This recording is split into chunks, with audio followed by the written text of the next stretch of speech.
Okay, give it a second. All right. Hello, this is Mark Abell with Green Philosophy, and we're thrilled to have Dr. E. Michael Jones on the show. How are you, Michael? Good to be here. That's good to hear. So, you wear many hats.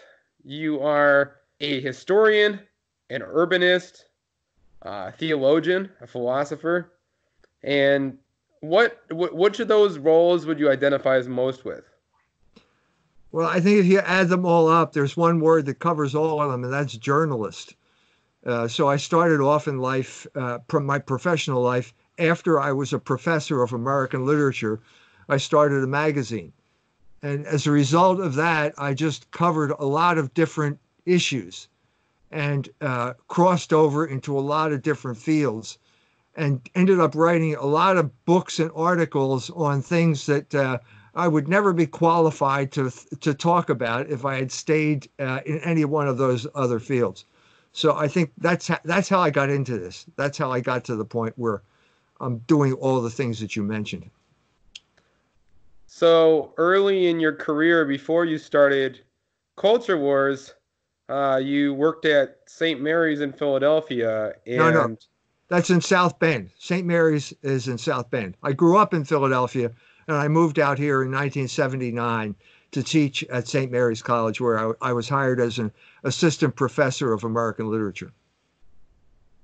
And you and I have had similar experiences. I was expelled from St. Olaf, an Evangelical Lutheran Church of American college in Northfield, Minnesota, for sending out an email to members of my choir with something along the lines of, "It's been really nice singing with you this semester. I'd love everyone to have an opportunity to hear the gospel. Here's John 3:16. And the administration said my conduct was offended people, and they asked me to not return. And you had a similar experience with St. Mary's? My experience had to do with feminism and abortion. So when I was interviewing, I asked them what was the relationship between Catholicism and feminism at St. Mary's. And they were distracted by a folding bicycle that I brought in, so they never answered the question. But what had happened over the course of the 70s is that the Holy Cross nuns and the faculty had converted to feminism.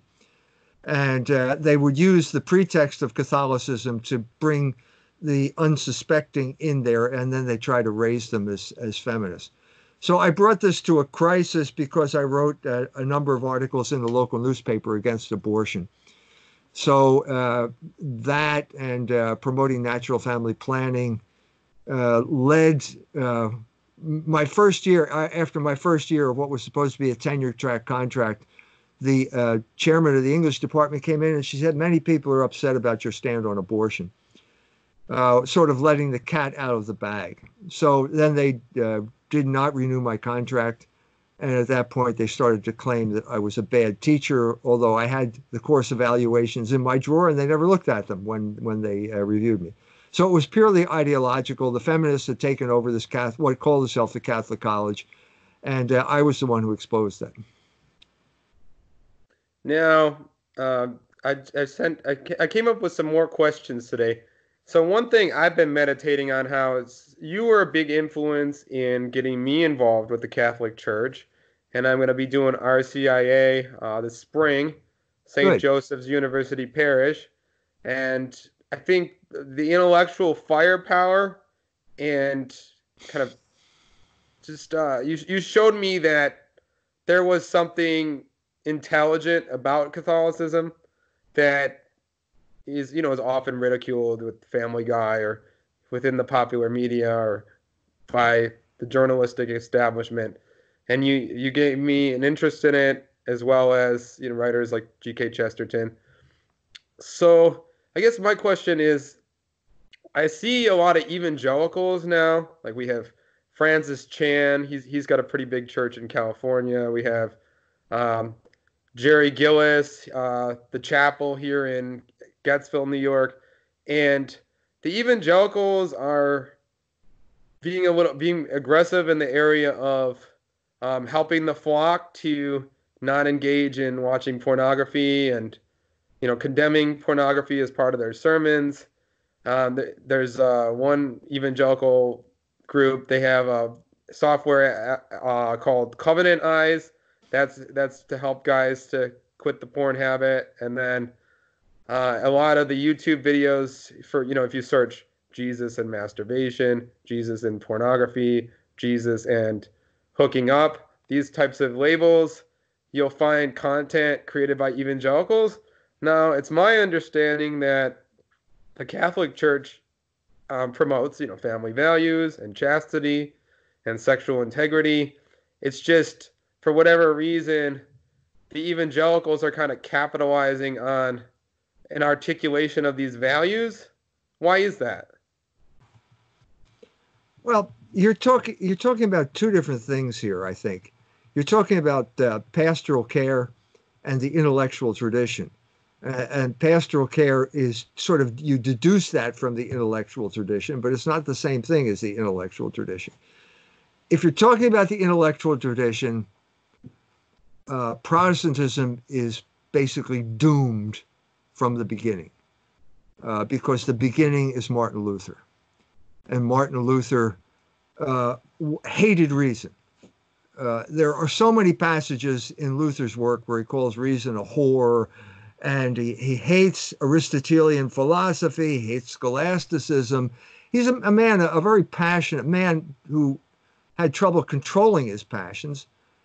And that means reason was weak in this man. Reason did not control his life. And at a certain point in his life, he ran up the white flag. And I'm talking about the time after he was involved in breaking nuns out of convents. He fell in love with one of them, and he married her. And that broke solemn vows on both of their parts. They had both made solemn vows of celibacy. And at that point, he had to make a decision. Okay, did I do something wrong, or was it some other cause? And that's when he came up with the idea of the enslaved will, which has basically crippled intellectual development in Protestantism to this day. I cover this in my book, Logos Rising, in particular the chapter on Hegel, where Hegel was involved in a similar situation with Luther. He fathered a child, an illegitimate child, with his chambermaid, and he made a similar decision. He decided that God was the one who was to blame. That's what Luther did in his doctrine of the enslaved will. He let himself off the hook, blamed God. He introduced evil into God, and he basically wrecked the foundations, the intellectual foundations of Protestantism by doing that. That has, all the way up to this day, has been the case.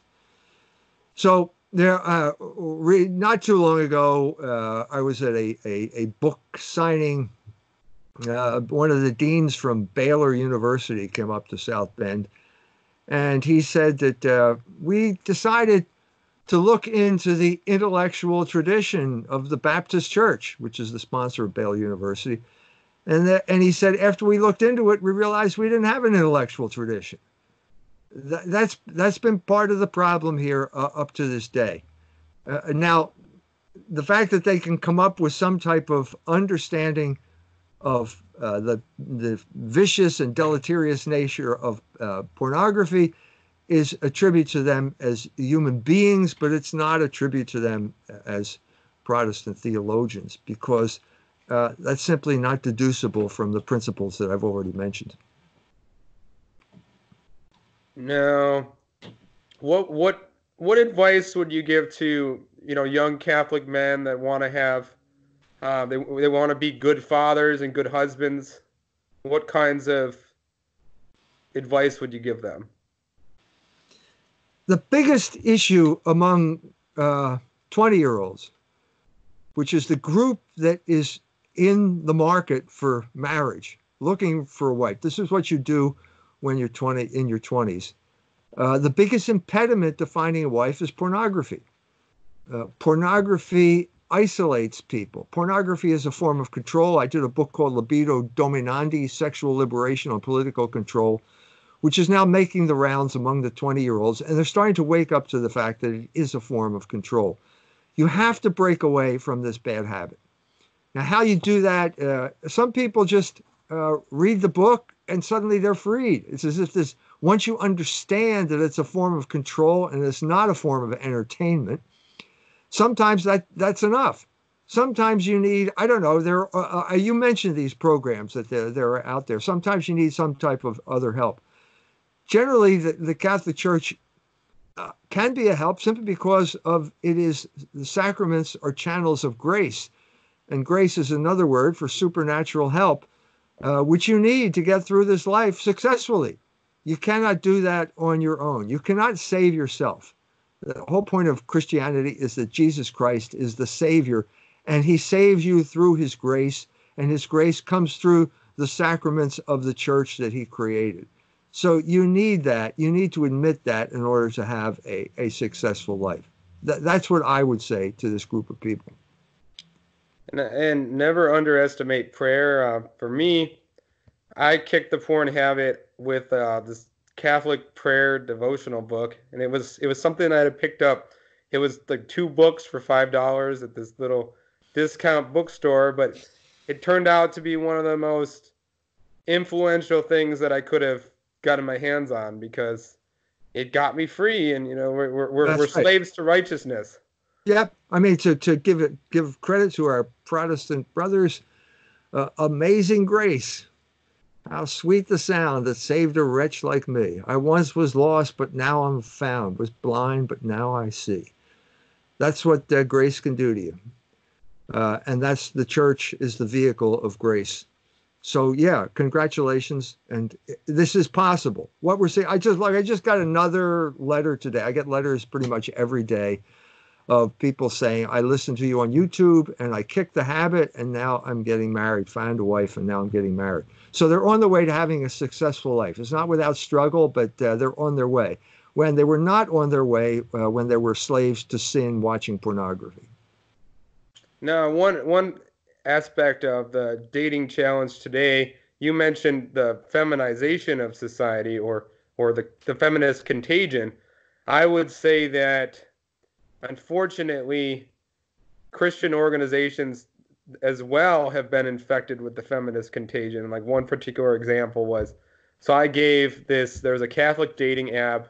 It's called Catholic Match. There's like a psychological profile, kind of similar to eHarmony or Match, the more legitimate dating sites in terms of people getting married.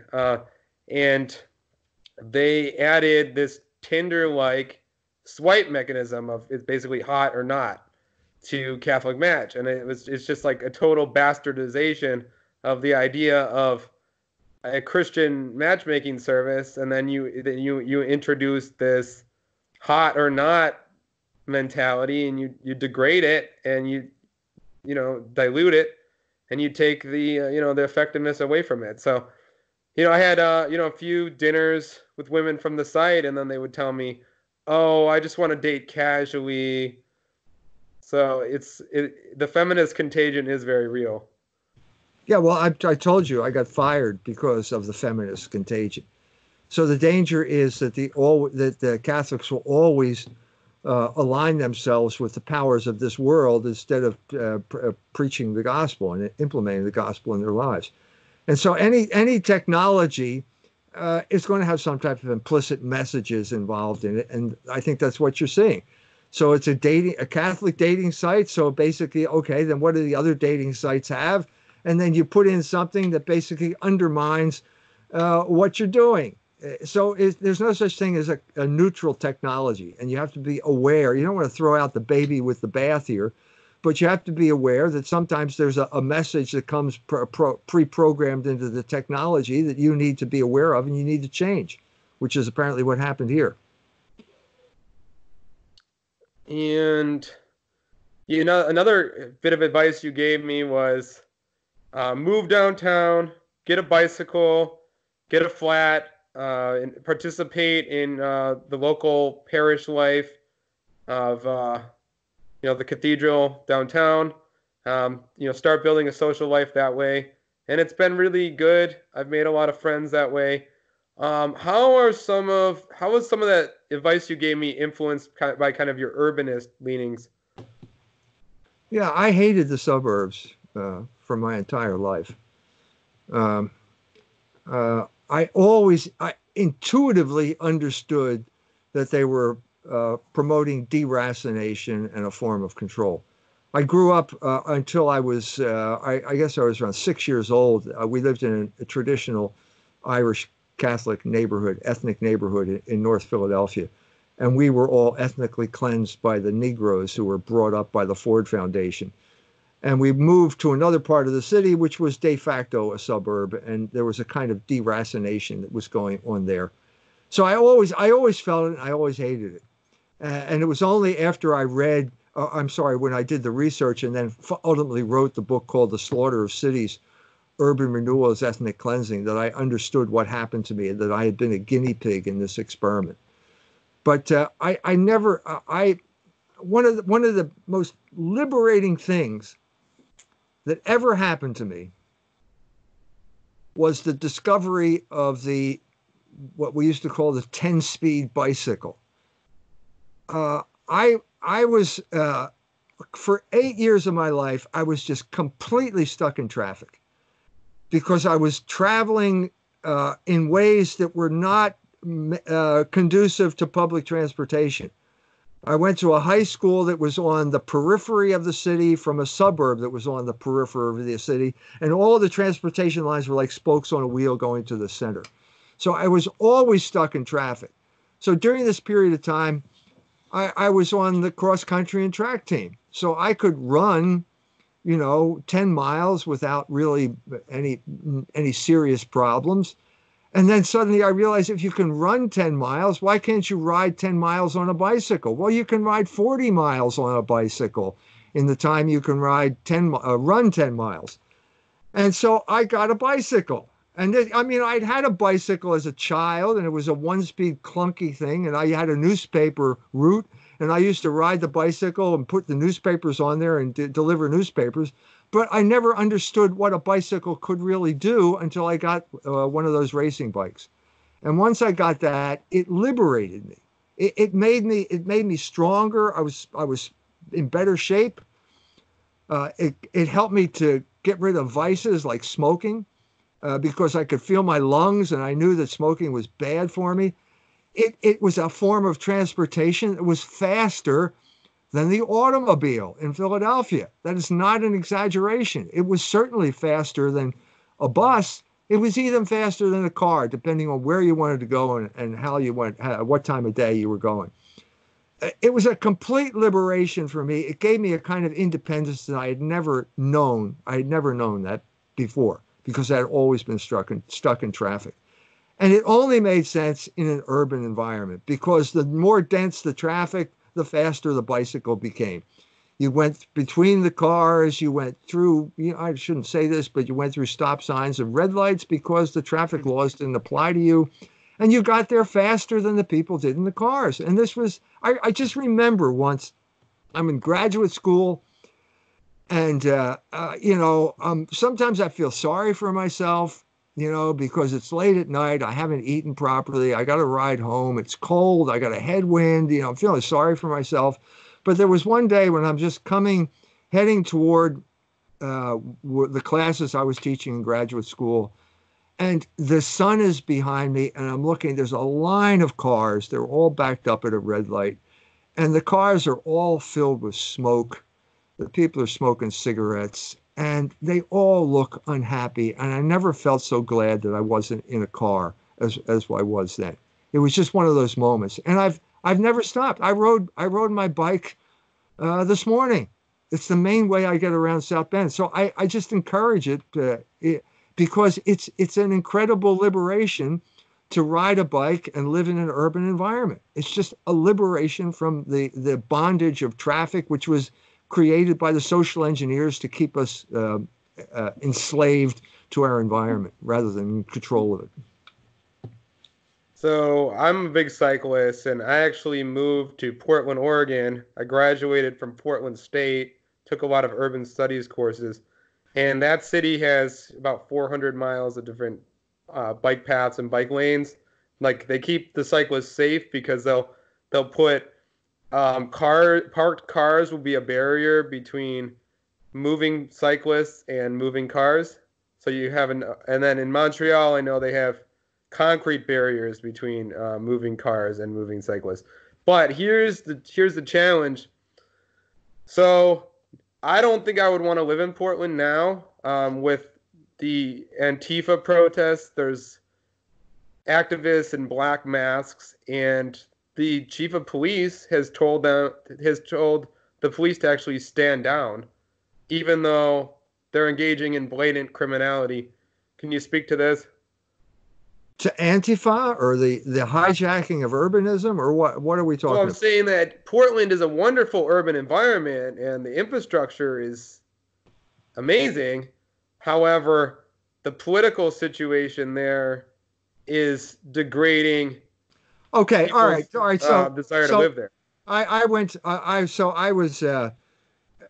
during the time I was doing the research for Slaughter of Cities, I was invited to speak in Cincinnati. And there was a Latin Mass parish there, St. Mary's, Old St. Mary's in Cincinnati. And people would come from a 50-mile radius all around, even from Kentucky, the suburbs, to go to Mass there on Sunday. And at this point, it's in Over the Rhine, which is one of the old neighborhoods there. And Over the Rhine had basically been ethnically cleansed. The Negroes had taken it over. They were brought in. They drove whoever was there out. It was originally a German neighborhood. But anyway, they were driven out. And I said to them at that point, I said, if you want a community as opposed to a society, which is what you have, if you want a Gemeinschaft as opposed to a Gesellschaft, which is Max Weber's terms, you have to live together. And I said, you have a great opportunity here because the leader of this group is an architect. He can advise you, and also because the property is cheap. Well, nobody listened to me. Okay, and then what was going on as I was speaking was that the gentrification, the beginning of the gentrification of Over the Rhine, which meant using the homosexuals as the avant-garde of gentrification. And so they were making their inroads, and the black people woke up one day to the fact that they were being moved out and they were unhappy. So they had a riot. It wasn't a big deal, but it was considered a riot. And at that point, all of those people wrote back to me and said, I'm glad I didn't follow your advice. I'm glad I live in the suburbs. I'm glad I have a gun in my car. And I felt like saying, well, you missed an opportunity. And I know this for a fact because my son, my youngest son, ended up dancing for the Cincinnati Ballet, and he ended up in Over the Rhine, a little bit outside of it, but pretty much in Over the Rhine, because that's where the ballet was. He didn't have a car, so he had to walk there. And he's a parishioner at Old St. Mary's, and I look around, and nobody's there. It would have been great if you had listened to my advice, if you could have bought up these buildings for a song, which is what you could have done when I was talking to you. But now the gentrification has taken place. And so my son is priced out of the market. He's a member of one of the essential, he's not there anymore, but he was a member of one of the essential cultural institutions of Cincinnati, the Cincinnati Ballet, and he was in no way, shape, or form, because of the salary he was making, able to live where he worked. So that was just a sad chapter in this thing. I bumped into actually the wife of the architect, and I told her this sad story, and she told me that she did go to one of those urban renewal meetings. She has 8 children. And she showed up and they told her, we don't want people like you here. So actually they were discouraged from moving into the neighborhood.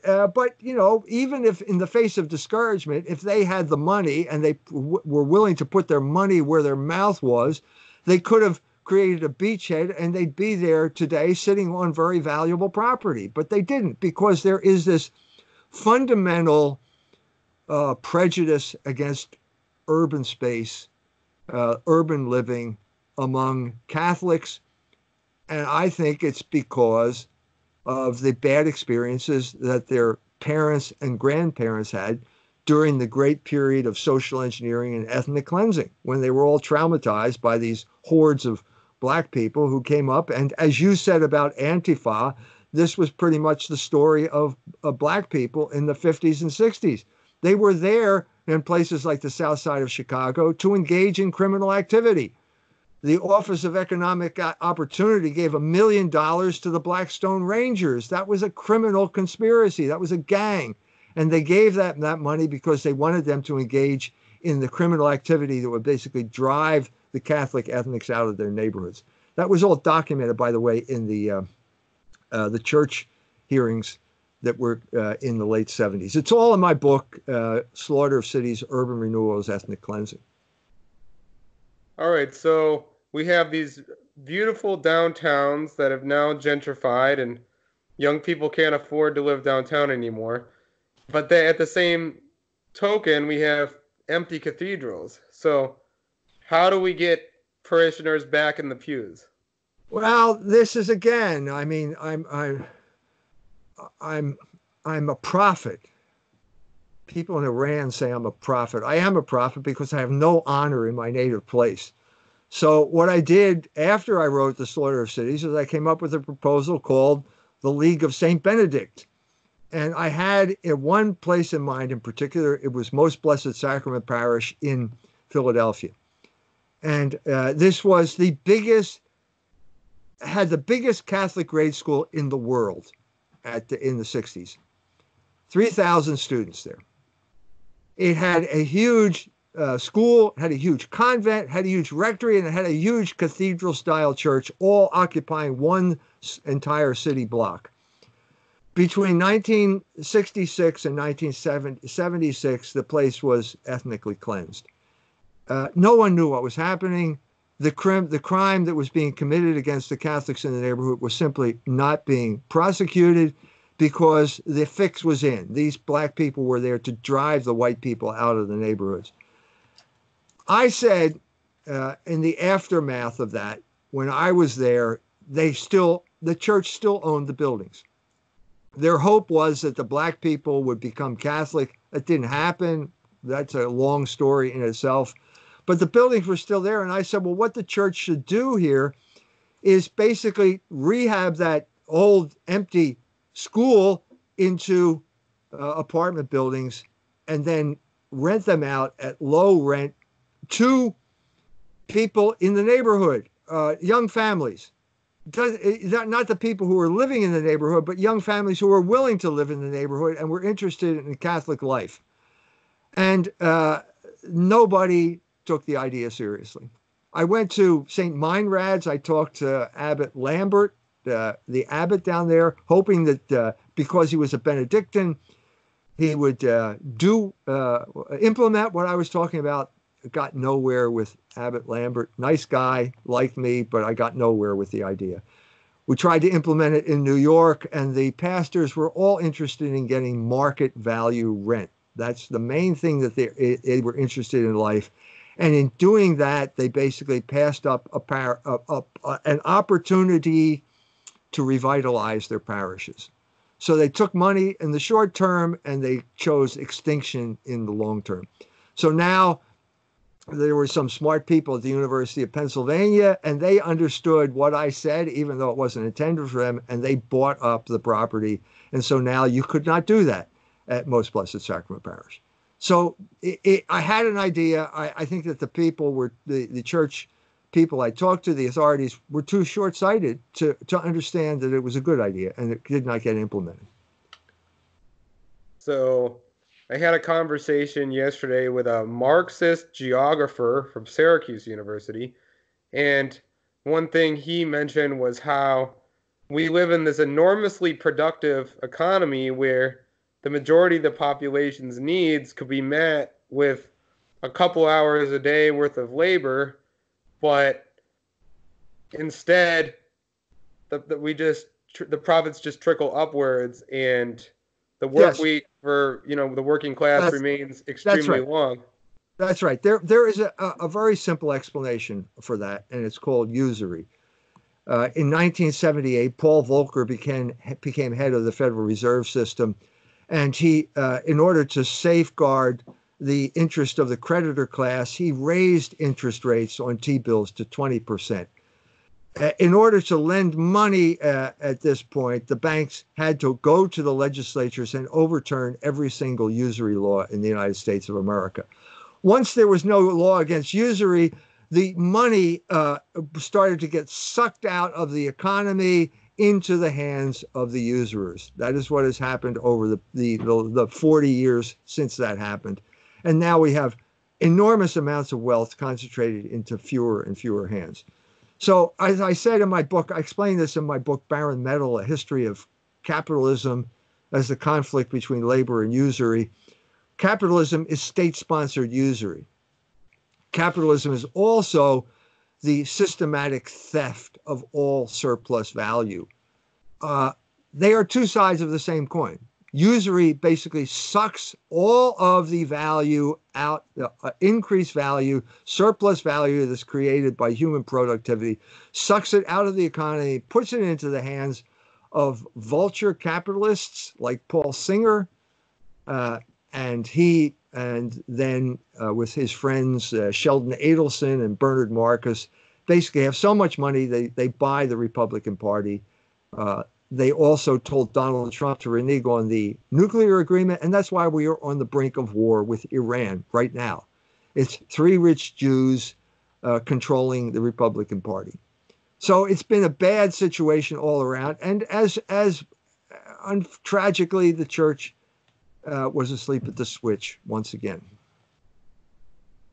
So another thing I've been meditating on is how, say there was a successful labor union movement in the United States and we raise wages for much of the working class, poverty is somewhat reduced.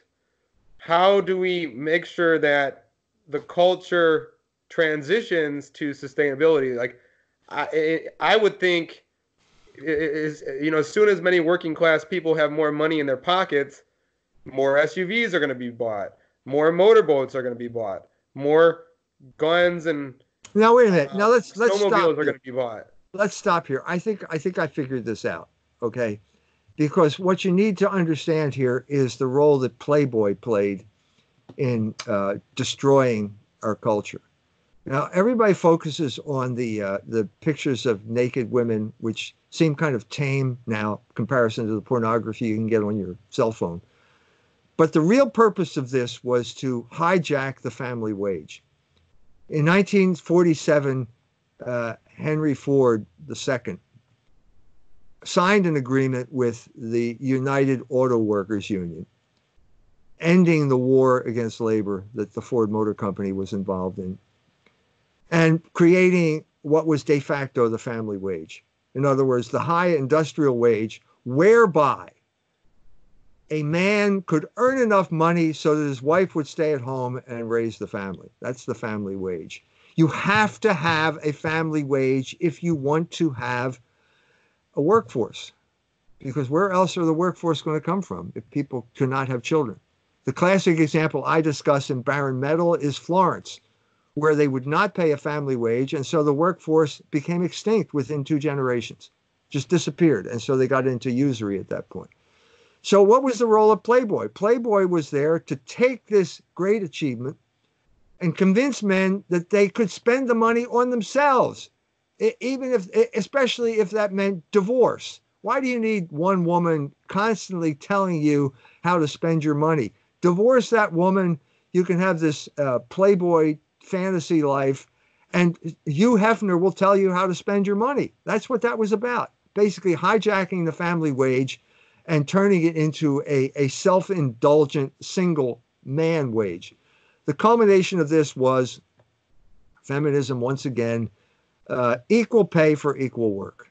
Sounds great, except that what you're really saying is no more family wage, which means now that you and your wife have to work for what your father got simply with his good industrial job. That's the net result of this Faustian bargain. And now you have basically chronic low wages, chronic usury, chronic debt strangling the economy.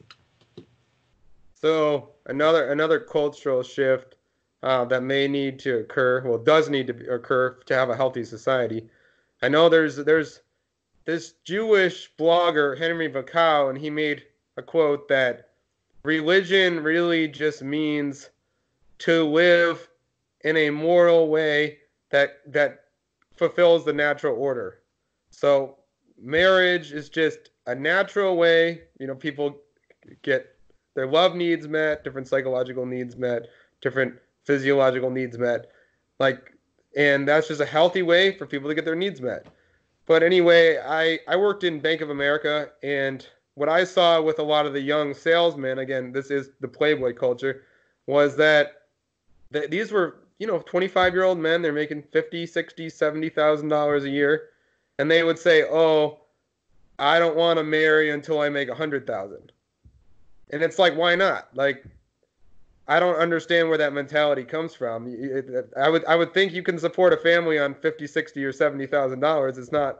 That's not a poverty salary. But they felt like, oh, they couldn't commit until they hit that next strata. What's that all about?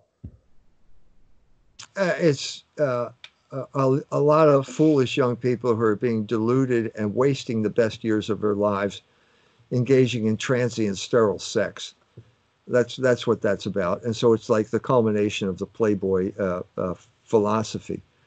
This past summer, my wife and I celebrated our 50th wedding anniversary, and I gave a little talk at that, talking about what I was like 50 years ago. I was 21 years old. I had not graduated from college yet. I was had a job mowing lawns during the summer, for which I was paid $3 an hour, and that was a full-time job. And then I went back for my senior year in school, in college, and I was earning $25 a week. Now, that was then, okay, and I was paying $60 a month for an apartment, so $25 a week. It was different then. We're talking about pre-inflationary times. But the point here is that if I said to everyone out there, first of all, if I had come to me and given my prospects then, I would have rejected me as a future son-in-law, because what did I have to show for it? Nothing. And but the point I'm trying to make here is, if I had lived according to the principles that you just mentioned, none of you people, I said, pointing to my children and my grandchildren and everyone else, none of you people would be here. Because if I had to wait till I had a decent salary, I still wouldn't be married. I've never had a decent salary my entire life. I've always been below the poverty line in some sense or another.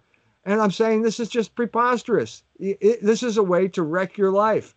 So the important thing is love. And you take care of that, and all the other things follow. But only a believer thinks that way. And the more you get from belief in Christianity, the more your life is consumed with fear. And one of the main manifestations of fear is feeling that you have to earn lots and lots of money to protect yourself from life. It's just a recipe for disaster. No, we got a documentary maker, Matt Diavella. He's on YouTube. He lives in this kind of cool and trendy LA apartment, and he makes these kind of films with 4K, really beautiful film. And he's down to, I think he has 25 T-shirts. He wears a gray T-shirt every day. And I wouldn't say I've taken minimalism as far as he has, but I guess to me, one of the bizarre contradictions of capitalism is like, okay, I'm 30 years old. I have an apartment. It's a good size. I like the car that I have. I'm able to go to concerts. I'm able to read books. I'm able to go to lectures. I'm able to see friends. I'm able to go on camping trips, have all kinds of experiences without that much money. And I think, at what point in our culture are we going to decide, enough is enough? Like, you have some decent clothes in your closet, you have a decent car in the driveway, you have a decent apartment, but our culture is conspicuous consumption of like, people are buying $85,000 Range Rovers, and it's like, why? Because you're told to. Because that's the ideal citizen is a docile consumer, like the homosexual, who engages in transient sterile relationships. So you have lots of things, but you don't have a life. And that's what I wanted. I wanted a life. And I realized you can have sex with a number of different women, but that's not going to give you a life. The only thing that gives you a life is marriage. And the only thing, because that is the source of life. And so as a result, when we got married and then we had our first child, and we were poor, but it didn't last forever. The first time I ever had a decent salary was when I moved to Germany and became a teacher at a gymnasium over there. And at that point, we started to have, make what other people were making, because before that time, we were way below what the average guy was making, and everything seemed very expensive. But because of my wife's ability to cook and, make ends meet, we got through it. And we've never had a lot of money.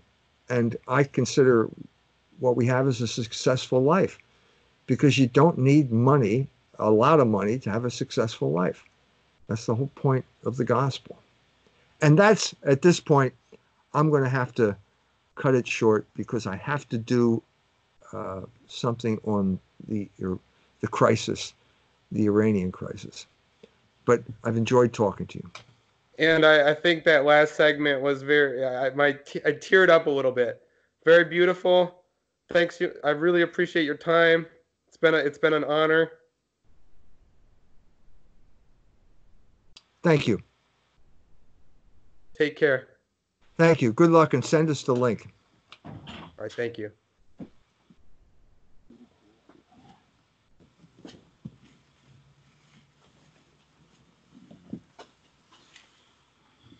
I can't tell what I'm looking at here.